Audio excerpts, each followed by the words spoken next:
आजा बंदे शरण राम की, फिर पाछे पछतावेगा भाई। आजा बंदे शरण राम की, फिर पाछे पछतावेगा। बालू की भीत पवन का खंबा, कब लग खैर मनावेगा। बालू की भीत पवन का खंबा, कब लग खैर मनावेगा। आजम तेरे घटनेंगे रे तू, राम कहने ना पावेगा। आजम तेरे घटनेंगे। गीता ज्ञान दाता कहता है कि अर्जुन तेरे और मेरे बहुत जन्म हो चुके हैं, ये देखिएगा। ये पवित्र श्रीमद् भगवत गीता जी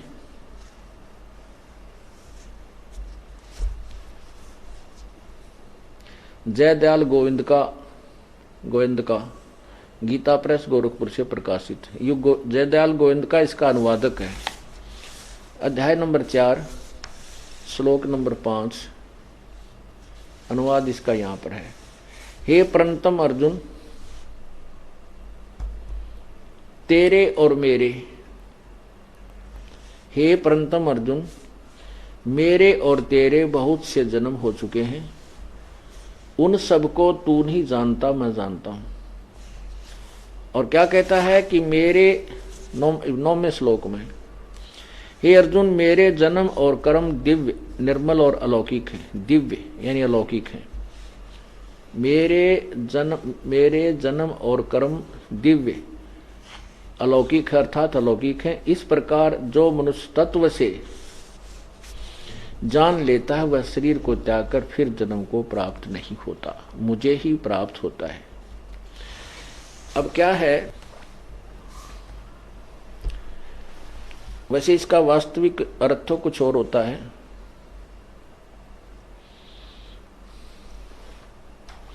इसका अर्थ तो ये है वैसे वास्तविक में कि अर्जुन, मेरे भी जन्म और मृत्यु होते हैं, तेरे भी होते रहेंगे। और जो तत्व ज्ञान से परिचित हो जाता है, वो फिर मुझे प्राप्त नहीं होता, वो तो पूर्ण मोक्ष हो जाता है। इसका वास्तविक अर्थ ये है। इन्होंने उलट पुलट कर दिया। तक्त्वा देह पुनः जन्म न एति, पुनः जन्म न एति माम एति स अर्जुन।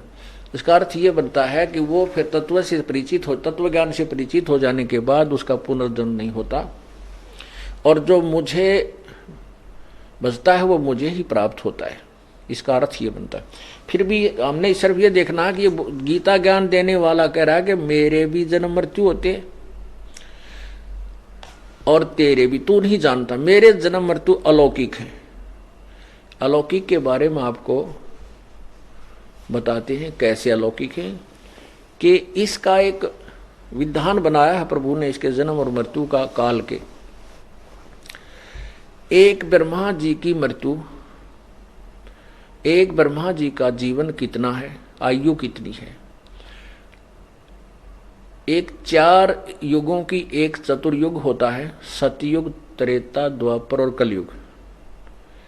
इनका कुल मिलाकर वर्षों का योग बनता है 43,20,000 4 युग का।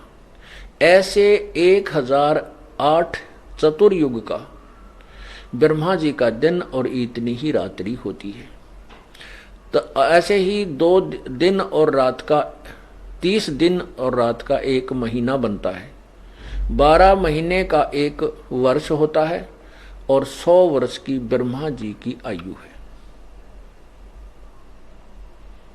अब इसका जो हम वर्षों का हिसाब लाएं तो कोई करोड़ों में जाता है, अरबों में जाता है।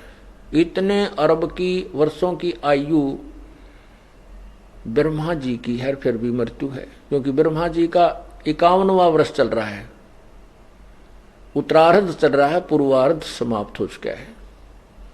7 ब्रह्मा जी की मृत्यु के बाद एक विष्णु जी की मृत्यु है, 7 विष्णु जी की मृत्यु के उपरांत एक शिव की मृत्यु है। और इसके दौरान काल जो है अपनी प्रकृति दुर्गा से एक पुत्र पहले ही पैदा करके रख लेता है। तब जिसने रजगुण में मरना है, रजगुण तैयार रखा है, उसको बेहोश रखता है। तमगुण की मृत्यु, सतगुण की मृत्यु होने वाली है तो सतगुण उत्पन्न करके तैयार रखता है ऑटोमेटिक। अब ऐसे जो त्रिलोकीय शिव हो की मृत्यु हुई,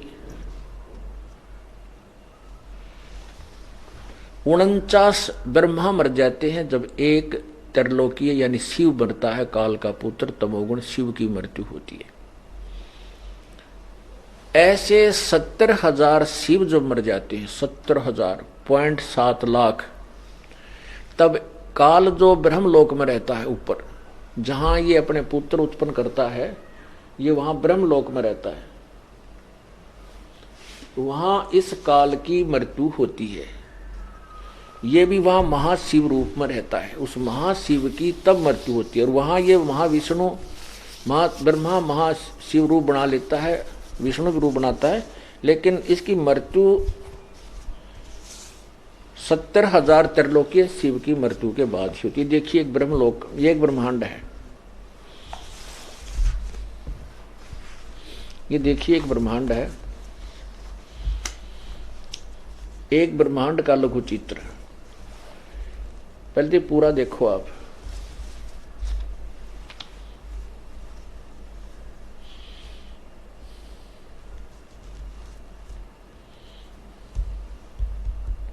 बस यहां देखो, ये नीचे के 7 लोक हैं, पृथ्वी से नीचे ये 7 लोक हैं, अतल सतुल तलातल आदि, ये पृथ्वी लोक है, बस ये पृथ्वी लोक है। और ये ब्रह्मा, ये शिव का लोक है, ये ब्रह्मा जी का लोक है, ये विष्णु जी का लोक है, ये कोमन स्वर्ग है, ये इंद्र का लोक है, ये मानसरोवर है, ये धर्मराज का लोक है, और ये एक अलग से और ब्रह्मलोक है, ये ब्रह्मलोक है। ये काल ने अपना अलग से स्थान बना रखा है, इसके अतिरिक्त ये सारा स्थान अलग है। और यहाँ परमात्मा भी अलग से एक स्थान पर, जैसे राजदूत भवन होता है, प्रत्येक ब्रह्मांड में कबीर परमेश्वर भी अपना अन्य रूप धारण करके रहता है, इन सब को कंट्रोल रखने के लिए। तो यहाँ ये काल यहाँ रहता है, ये एक ब्रह्मलोक है, इसमें इस काल ने नकली सतलोक, यहाँ देखो, ये देखो और ले,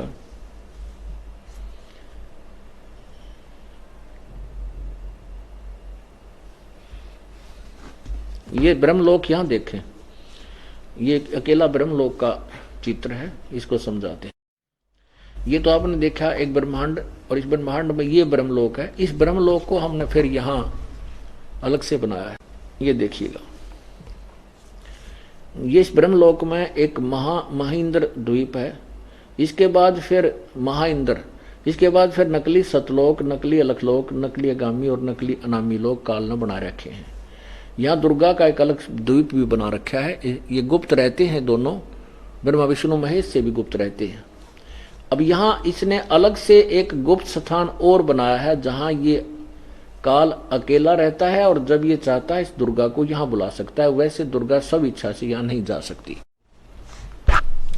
तो यहाँ ये यहाँ रहता है। तो ये यहाँ पर जैसे विष्णु रूप धारण कर लेता है, दुर्गा को लक्ष्मी रूप बना करके यहाँ जो ये संयोग करते हैं, ये सतोगुण प्रधान अक्षेत्र है, ये सतोगुण प्रधान अक्षेत्र है। तो इनके संयोग से जो यहाँ पुत्र उत्पन्न होता है वो सतोगुण युक्त हो जाता है, उसका नाम विष्णु रख देते हैं। ये एक ब्रह्मा, ये रजोगुण प्रधान अक्षेत्र है, यहाँ पर ये ब्रह्मा रूप धारण कर लेता है, और अपनी पत्नी को दुर्गा को ये सावित्री रूप धारण करा देता है। यहाँ जब दोनों रहते हैं तो इस क्षेत्र में रहते हुए जो ये मिलन करते हैं, इससे जो पुत्र उत्पन्न होता है वो अपने आप रजोगुण बन जाता है। यहाँ ये तमोगुण प्रधान क्षेत्र है, ये तमोगुण प्रधान क्षेत्र है। यहाँ ये शिव रूप धारण करता है काल, और अपनी पत्नी दुर्गा को ये यहाँ पार्वती रूप में रखता है। इनके इस क्षेत्र में इनके मिलन से जो पुत्र उत्पन्न होता है उसको ये तमोगुण युक्त हो जाता है ऑटोमेटिकली। तो ये यहाँ पर जब मरता है, ये काल यहां जब शरीर छोड़ता है तो जब 70,000 ये त्रिलोकीय शिव की मृत्यु हो जाती है, ये 70,000 बार यू त्रिलोकीय शिव, तो फिर ये तो पता नहीं कितनी बार ये विष्णु, फिर इससे 7 गुना ऐसे ये मर जाते हैं। तो 70,000 बार ये त्रिलोकीय शिव की जब मृत्यु हो जाती है तब ये ब्रह्मलोक वाला एक काल रूपी शिव की मृत्यु होती है।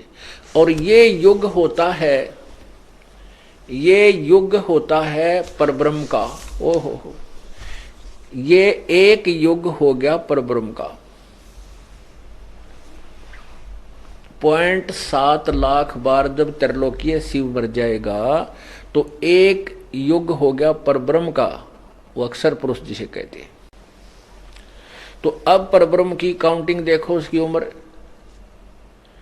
परब्रह्म की मृत्यु कैसे होगी। परब्रह्म का जो एक दिन है 1000 युग का है, चतुर्युग का नहीं है उसका, केवल 1000 युग। जैसे आप गीता जी अध्याय नंबर 8 के श्लोक नंबर 16 में देखिए, 17 में, 16 और 17 में, ये है श्रीमद् भगवत गीता और ये है अध्याय नंबर 8 और ये श्लोक नंबर 16। हे अर्जुन, ब्रह्मलोक पर्यंत सब लोग पुनरावर्ती हैं। पुनरावर्ती माने जन्म, ये भी जन्म मृत्यु के अंदर होते हैं। पुनर्वर्ती माने पुनर्जन्म होता है, मरते और बनते हैं, मिटते और बनते हैं, पुनर्वर्ती हैं, पुनर्वर्ती में है। परंतु कुंती पुत्र मुझको प्राप्त होकर पुनर्जन्म नहीं होता। इसका अर्थ वैसे ये है कि ये ब्रह्मलोक तक सभी पुनर्वर्ती में है, इनका जन्म मृत्यु सभी का होता है। और नए विद्यते का अर्थ होता है, वैसे इनका विद धातु जो है, ये विद माने जैसे विद्या, विद्यात, उसने जाना, तो विद्यते जो नहीं जानते, इस मुझे, क्योंकि इस चौथे अध्याय में वो कहता है 5वें श्लोक में मेरी जन्म मृत्यु होती है, 9वें में भी कह रहा है मेरे जन्म अलौकिक हैं। वो अलौकिक इसलिए हैं कि ये वहां मरता है, फिर ये दोबारा शरीर धारण कर लेता है। ये फिर उस समय एक ब्रह्मांड का नाश हो जाता है। जो 70,000 त्रिलोकीय शिव मरने के बाद जो ब्रह्मलोकीय शिव की मृत्यु होती है, तो एक ब्रह्मांड का पूर्ण रूप से विनाश हो जाता है। ये फिर स्वयं भी दूसरे लोक में चला जाता है, वहां अपनी स्वेच्छा से ये और शरीर धारण कर लेता है। एक सिद्धि बहुचोल्य धार है, एक इसके पास विशेष सिद्धि है, अपना शरीर ये स्वयं बना लेता है। उसके बाद फिर दुर्गा का भी बनाता है, और ऐसे ही दुर्गा भी ऑटोमेटिक ऐसे मरती है और फिर उसका भी शरीर बन जाता है। दोनों के संयोग से फिर वैसे सृष्टि शुरू हो जाती है उस दूसरे ब्रह्मांड में। ऐसे इसने 21 ब्रह्मांड बना रखे। तो ऐसे इसके जन्म और मृत्यु है। तो यहाँ ये नहीं कह सकता कि मेरे प्राप्त होने वाले की जन्म मृत्यु नहीं हो सकती। इसका अर्थ ये है जो मेरे इस प्रोसीजर को नहीं जानता वो मुझे प्राप्त होकर भी जन्मते मरते रहते हैं। इसका वास्तविक अर्थ गीता जी के इस श्लोक का ये बनता है। आप ध्यान से सुनो।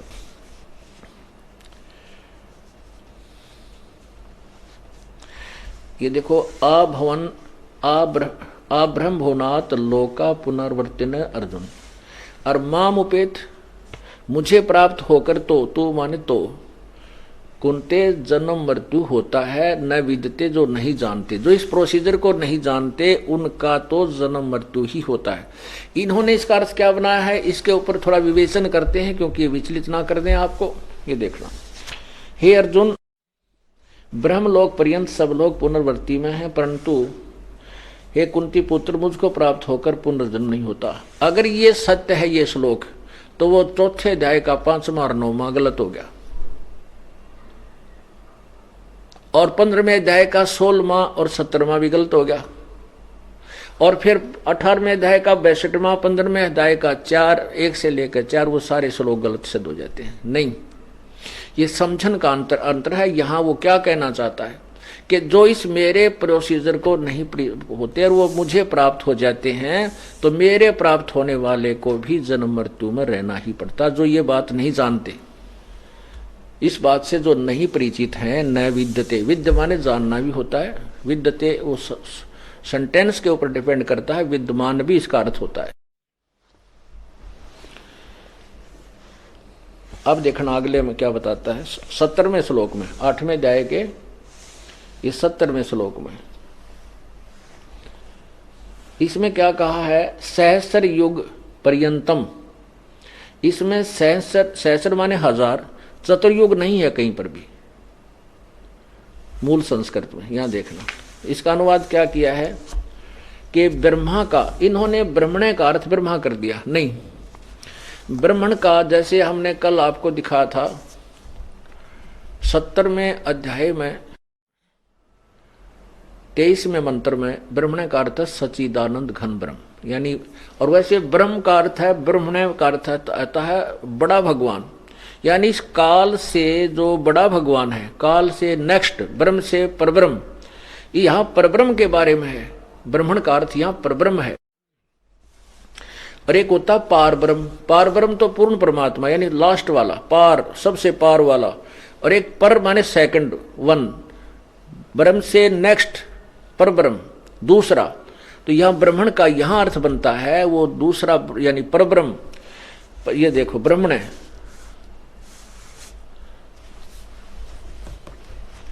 ब्रह्मण माने परब्रह्म को समझो। यहां ये परब्रह्म का जो दिन है, क्योंकि गीता ज्ञानदाता तो बोल ही रहा है, और यदि हम यहाँ इसका ब्रह्मण का सच्चिदानंद घन यानी पूर्ण परमात्मा नहीं लगा सकते, क्योंकि पूर्ण परमात्मा का जन्म मृत्यु है ही नहीं। तो यहाँ ये परब्रह्म के विषय में है। ये परब्रह्म का जो एक दिन है उसको 1000 यहाँ चतुर्युगी लिख दिया इनको, चतुर्युग, चतुर्युगी नहीं, चतुर्युगी तक नहीं, ये सहस्र युग है, ना कि नोट चतुर्युग। ये चतुर्युग नहीं है, इसमें सहस्र माने 1000, युग माने युग, पर्यंत माने तक की ये अवधि वाला। चतुर ये है 1000 युग की अवधि वाला, और रात्रि को भी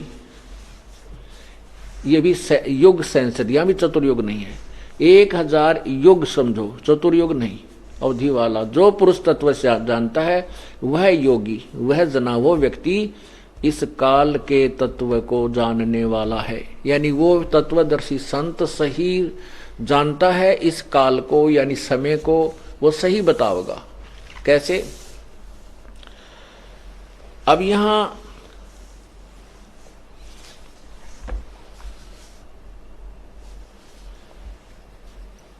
अब इसको क्या, अब आपको इसका जो निर्णायक ज्ञान देना चाहता है ये दास, कि जैसे परब्रह्म का 70,000 त्रिलोकीय शिव मरते हैं, अर्थात 0.7 लाख, उस समय एक ब्रह्मलोकीय महाशिव अर्थात काल मरता है। ऐसे वो मृत्यु होती है, फिर वो जन्म धारण करता दूसरे, और एक ब्रह्मांड का नाश हो जाता है, दूसरे ब्रह्मांड में ये सभी प्राणियों को ले जाता है। प्राणी जीव नहीं मरते, शरीर मरते रहते हैं, इसका भी मरता है, समाप्त होता है। तो ये फिर दोबारा अपना स्वेच्छा से फिर शरीर बनाता है, दुर्गा भी अपना शरीर बनाती है, इन दोनों के संयोग से फिर सृष्टि प्रारंभ होती है उसी तरह। तो ऐसे वो एक युग हो गया, एक ब्रह्मांड का जो विनाश होता है और एक ब्रह्मलोकीय शिव मरता है, तो पर ब्रह्म का एक युग हो गया। इसमें चतुर्युग नहीं चलता, युग चलेगा सीधा। तो ऐसे 1000 युग का दिन परब्रह्म का और 1000 युग की रात होती है। जब 1000 दिन युग का दिन परब्रह्म का समाप्त हो जाता है, तो काल के 21 ब्रह्मांडों का नाश हो जाता है। ये सभी प्राणी उस परब्रह्म के लोक में रख दिए जाते हैं। काल भी, दुर्गा भी, ये सब विनाश को प्राप्त होते हैं।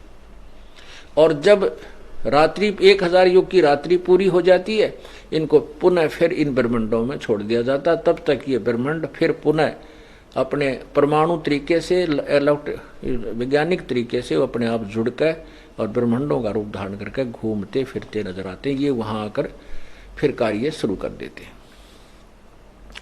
अब इसका परिणाम आगे इसी में निर्णय गीता जी में देखो, इन तीनों भगवानों का। आपने 17वां श्लोक देखा गीता जी अध्याय नंबर 8 का, ये आपने 17वां श्लोक पढ़ा। ब्रह्मण का, ये परब्रह्म का जो एक दिन, ब्रह्मा का नहीं है ये, परब्रह्म का जो एक दिन है उसको 1000 युग का समझना चाहिए। इतनी रात्रि, रात्रि को भी 1000 अवधि का, 1000 युग की अवधि का। जो पुरुष तत्व से जानता है वह योगी अहोरात्रविद, वो दिन रात को उस ब्रह्म परब्रह्म के दिन रात को सही जानने वाला है, वो तत्व को से जानने वाला। आगे देखो 18 में, ये संपूर्ण चराचर भूतगण ब्रह्मा के नहीं, ये उसी अव्यक्त, उसी परब्रह्म के दिन के प्रवेश काल में, परब्रह्म के ब्रह्म का ब्रह्मा की नहीं, परब्रह्म के दिन प्रवेश काल में अव्यक्त से अर्थात ब्रह्म के अंदर से, ये अव्यक्तात्मा ने उस परब्रह्म के शरीर से नहीं, परब्रह्म के लोक से उत्पन्न होते हैं। और रात्रि के प्रवेश काल में उस अव्यक्त नामक या ब्रह्मा नहीं, परब्रह्म के सुख लोक में ही लीन हो जाते हैं। अब देखो एक अव्यक्त ये हो गया। अब 19 में क्या कहा है, हे पार्थ वही यह भूत समुदाय उत्पन्न होकर प्रकृति के वश हुआ, रात्रि के प्रवेश काल में लीन होता है और दिन के प्रवेश काल में उत्पन्न होता है। आगे देखो 20 में कहा है, परंतु उस अव्यक्त से परे जो दूसरा अर्थात विलक्षण जो सनातन अव्यक्त भाव है, वह परम दिव्य पुरुष तो सब भूतों के नष्ट होने पर भी नष्ट नहीं होता। सत साही।